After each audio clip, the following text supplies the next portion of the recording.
hanyuma arambaza nti kuki wabimbishe yo. Naramurebye mu maso ye mbonamo amarira,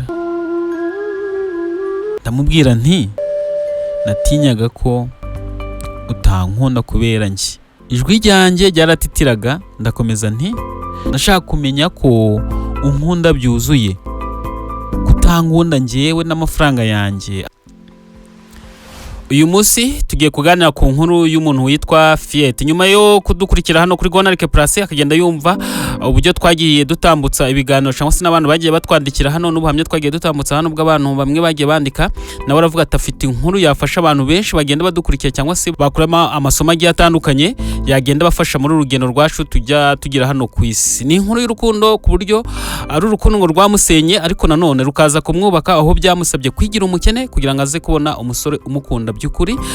Uyu yitwa Fiete, niwe tugiye kuganira nawe. Yaratwandikiye adusaba ko twaza kubisangiza abantu bagenda badukurikira hano kuri Gonarike Plus. Hanyuma rero njyewe nitwa David, reka mbasuhuza hano hose mwamuherereye, mwamuri mu Rwanda cyangwa hanze y'u Rwanda, mwumve ko mbasuje kanabwira ko mbakunda. Niba ukunda ibiganiro tugenda dutambutsa no kuri Gonarike Plus, ikintu kimwe busabwa ni ugukora subscribe, ugakora share ndetse ukanakomanta, ugakora na like kugira ngo ibiganiro byacu bigende bigera kure. Hanyuma umaze gukora ibyo nk'ibyo nta kindi kintu busabwa usibye gukurikira ikiganiro cyose. Nizeye ko ibi biganiro tugenda dukora hano byagiye bifasha abantu benshi, kandi niyo mpamvu abantu benshi bagenda batwandikira badusaba ko twagenda dusangiza abantu urugendo rwabo bagenda bakora hano ku isi mu buzima bwabo bwa buri munsi. Hanyuma rero kurikira ikiganiro cyose uze gukurikira inkuru ya Fiete. Fiete yaranyandikiye, ngiye gusoma ibaruwa ndende yanyandikiye cyangwa se ubutumwa burebure yanyandikiye bw'ubuhamya bwe. Niba nawe uri mu cico kirubuze gusanga hano Fiete cyangwa se urababajwe n'urukundo, hari ukuntu wabaye mu rukundo bitameze neza, usabwa ikintu kimwe usabwa ni ugukurikira kino kiganiro cyose kuko kiraba kirimo amasomo menshi, kiraba kirimo inyigisho nyinshi, ndetse kiraba kirimo n'ikiganiro cyagufasha ku buryo nawe ukitekerezaho ni wisanga muri uyu mwanya Fiete yararimo. Icyo ngusaba ni kimwe, nuko wakurikira ikiganiro cyose ukaza gukurikira ubutumwa. Fiete yanyandikiye atangira agira ati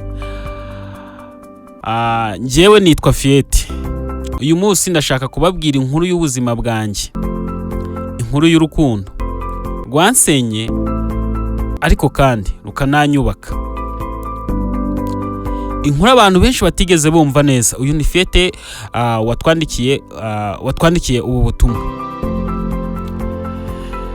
Ntabwo nari umukobwa usanzwe, nari mfite byose abantu benshi bifuza hano ku isi: ubutunzi, izina, umuryango ukomeye si, ariko hari ikintu kimwe nari mbuze: urukundo rwa nyarwo. Navukiye mu muryango ukize cyane, data yari umuntu uzwi, wubahwa, ufite amafaranga. Mama nawe yari umugore ukomeye mu muryango wacu.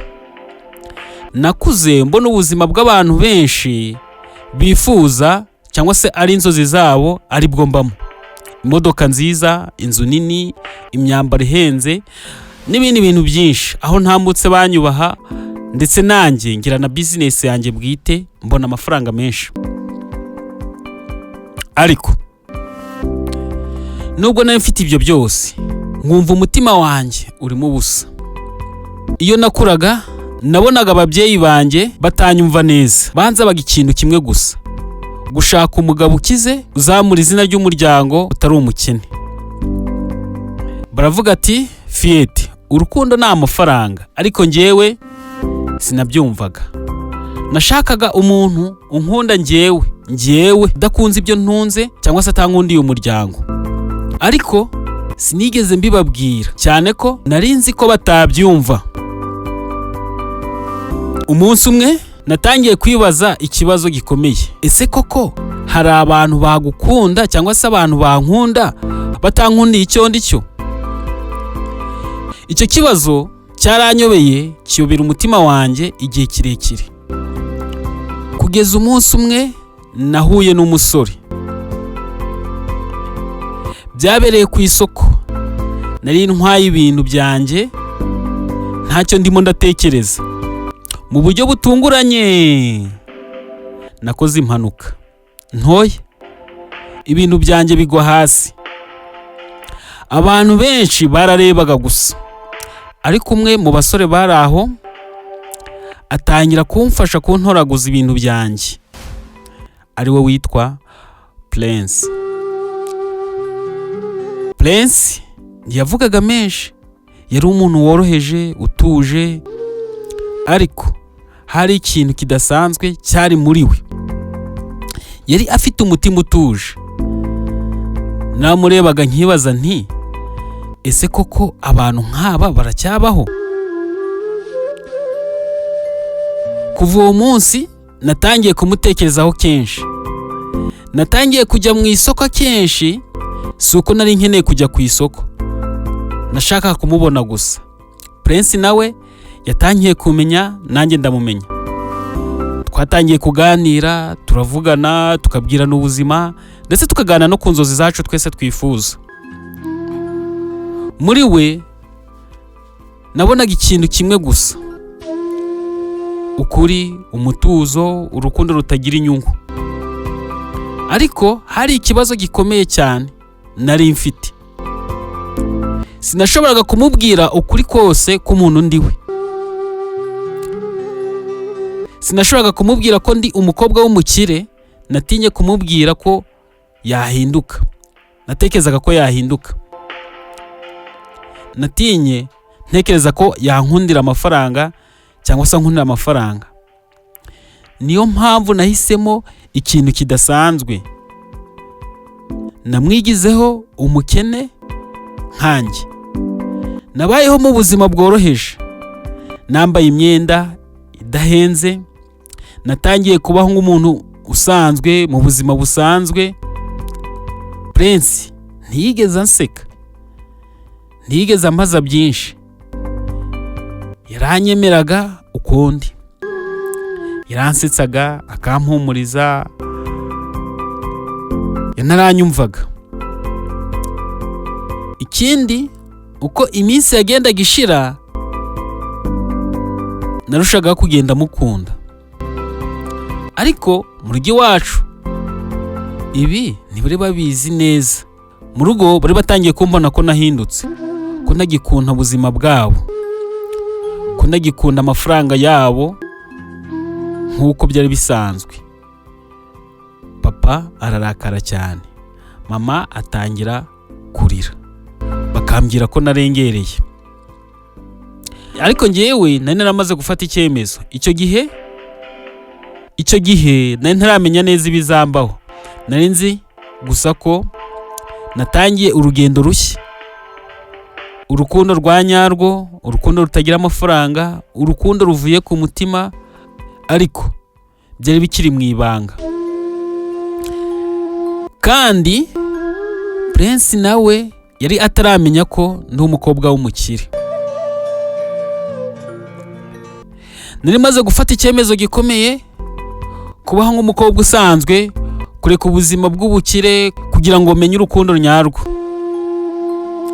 Natangiye kubaho mu nzu ntoya kure y'umuryango wanjye, nta modoka nziza mfite. Nari umuntu usanzwe pe, nk'abandi bose. Prince nawe ntiyarazi amateka yanjye.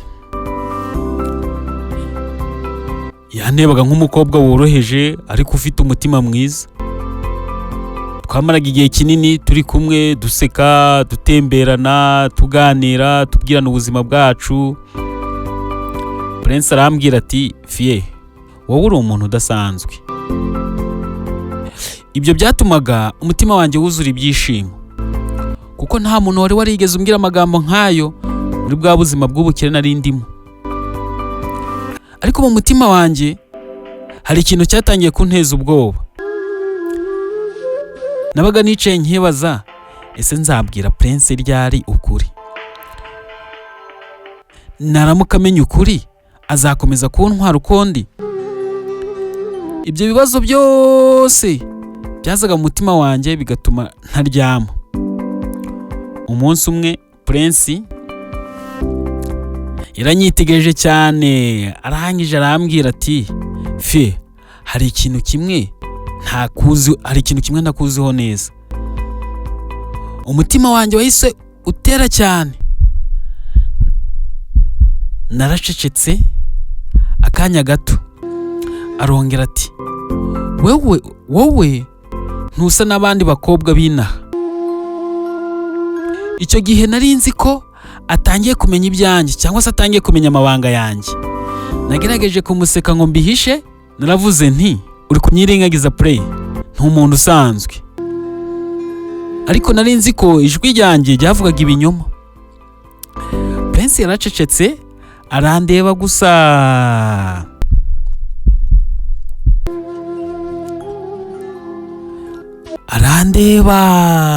Arongera arandeba. Nabonaga ko atanyizera 100%, ariko ndeba.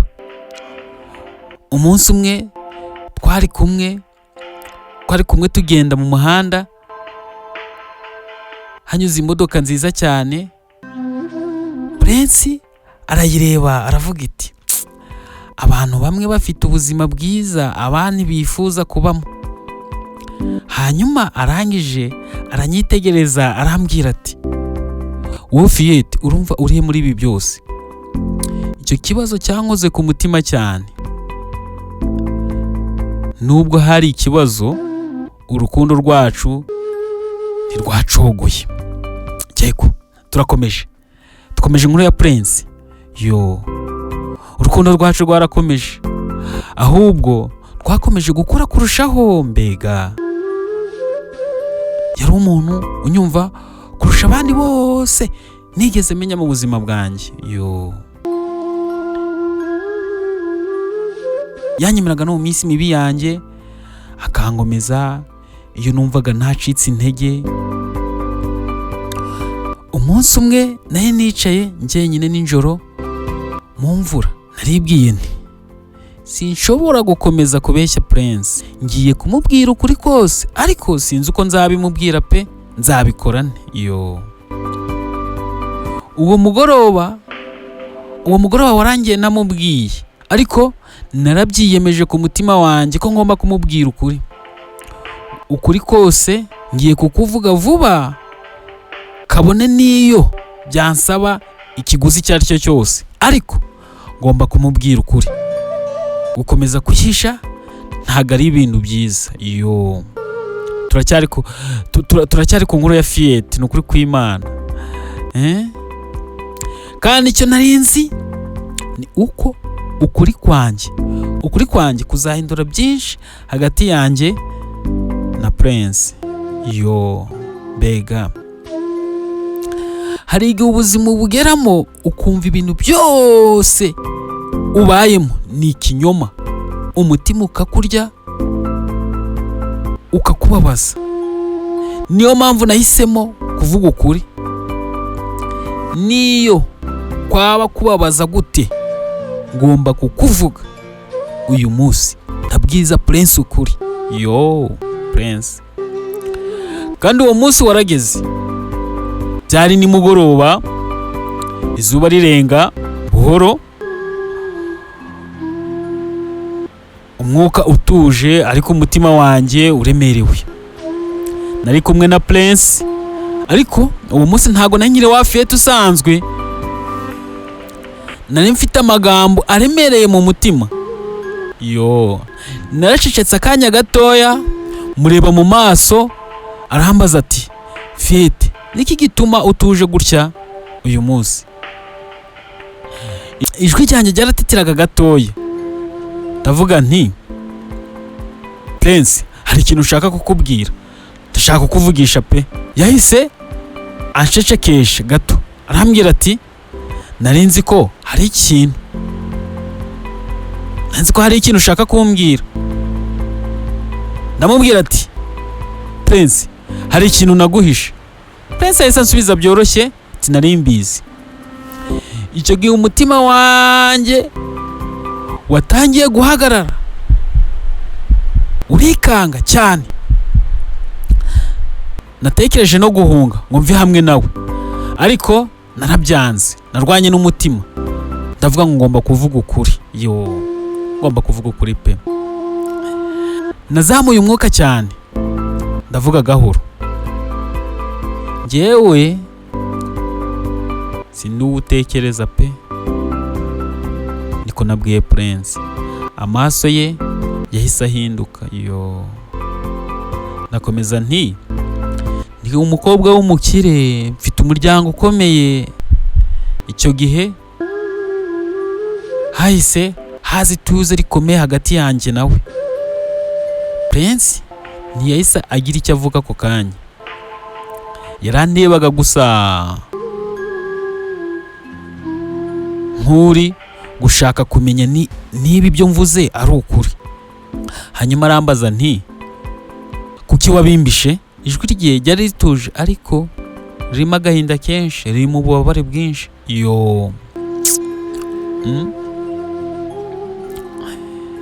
Naramurebye mu maso ye mbonamo amarira.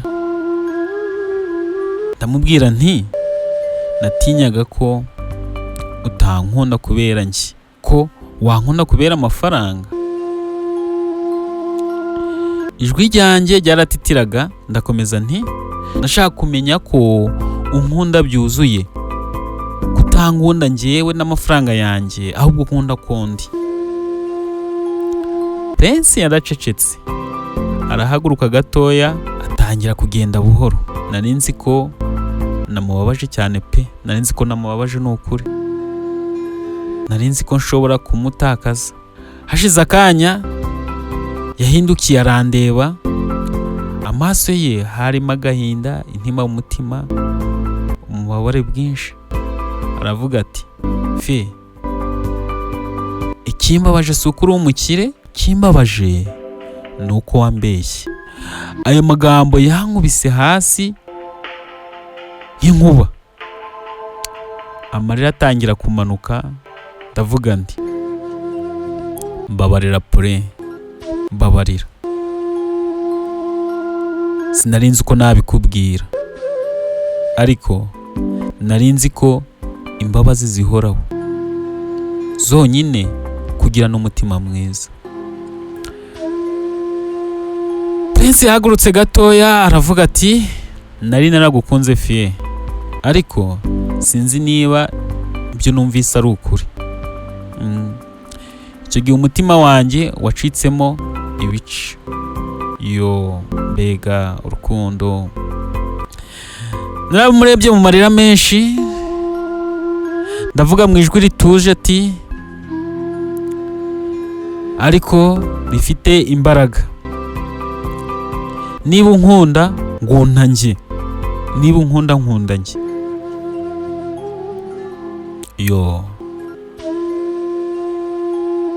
Nari niteguye gutakaza byose, aho ngaho ntacyo nari ngifite cyo kurengera, kuko nari namubwiye ukuri, kandi n'ubundi ukuri yari kuzamenya.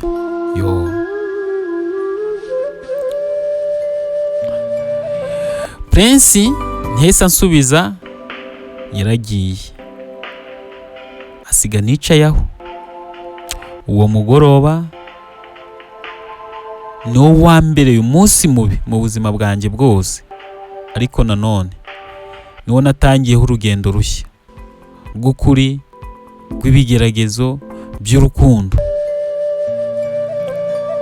Fie ihangane. Yego, n'abantu badukurikiye bagende bigiramo, bamenye isomo bagomba gukora muri iki kiganiro cyangwa se muri ubu butumwa Fiete yaduhaye. Yabituganirije. Nawe niba ufite urugendo rw'ubuzima wagiye ucamo, nawe watwandikira. Iyi nkuru yacu ifite ibice byinshi. Tugiye gusoma igice cya 4, tuzagaruka dusoma igice cya 5 n'icya 6 ndetse n'igice cya 7. Reka dusome igice cya 4, niho turaza gusoza mu gice cya 4. Iyi nkuru tuzayikomeza, iyi nkuru tuzayikomeza nyuma. Nimba mwayikunze muzayinsaba tuyikomeze. Yego, turakomeje. Hari amagambo umuntu yumva agahindura ubuzima bwe bwose burundu. Hari igihe ubuzima wumva bwakurambiye, ariko iyo ubonye urukundo bwubaka ubuzima bwakurambiye ukongera ukaba mushya. Hari igihe umuntu akunda cyane, ariko uwo akunda akamusiga wenyine. Uwo munsi Prince yaragiye asiga umutima wanjye umenetsemo ibice. nyuma w'uwo mugoroba ubuzima bwanjye bwarahindutse. Nagerageje kumuhamagara, mwandikira ubutumwa bwinshi, ariko Prince ntabwo yigeze ansubiza. Buri munsi nararaga ndira, buri joro nkarara ntasinziriye nibaza nti ese naramubuze burundu. Natangiye kwibaza byinshi byo nakoze, nibwiraga nti kuki namubeshye. Nari nzi ko nakoze amakosa, ariko bari ngombwa kugira ngo nabyo bibeho. Umutima wanjye ntiwashoboraga kumureka. Mu gihe nkiri muri ubwo bubabare, umuryango wanjye waragarutse. Papa ansanga aho nabaga, anebye ubuzima ndimo, narababaye. Inzu ntoya, kubaho nta modoka, nicishije bugufi kubera urukundo. Papa arandeba, papa arongera arandeba, aravuga ati ese ibi byose wabikoze kubera umusore? Naracecetse gatoya, hanyuma ndamusubiza nti yego, kuko naramukundaga. Papa yararakaye cyane, aravuga ati ubu se aracyagukunda ra? Mbwira, muracyabana? Icyo kibazo cyakomerekeje umutima wanjye, nta jambo na rimwe nari mfite ryo kuvuga ako kanya. Ababyeyi banjye bafashe icyemezo, banyuruza imodoka ku ngufu, banjyana mu rugo, bansubiza mu buzima nari nsanzwe ndimo. Tugenda mu modoka nziza, inzu nziza, ariko umutima wanjye hari ikintu waburaga. Bansubije mu buzima bwiza, ariko sibwo nashakaga. Nari mfite byose, ariko nta mahoro nari mfite. Mama yagerageje kumbwira ati ibi byose ni kubw'inyungu zawe, ariko njyewe siko nabibonaga ukundi. Umunsi umwe mfata icyemezo cyo kongera kujya kumushaka. Naragiye aho nabaga, ariko ngezeyo bambwira ko Prince yimutse, katakiba aho ngaho. Mbyibazaho, nongera nsubira mu rugo. Icyo gihe numvise umutima wanjye ugiye kumeneka burundu. Naricaye aho ngaho, amarira aramanuka, nibwira nti nta naho namubariza. Iminsi irashira, ukwezi kurashira, Prince nta nubwo yigeze agaruka, ariko nari nkimukunda. Nta cyizere nari mfite cyo kongera kumubona. Muri ako kababaro natangiye kumva ikintu gishya, kwiga kwemera ukuri, kwemera amakosa, no kwiga kubaho n'ububabare. Ariko hari ikintu kimwe ntigeze ndeka: gukunda Prince.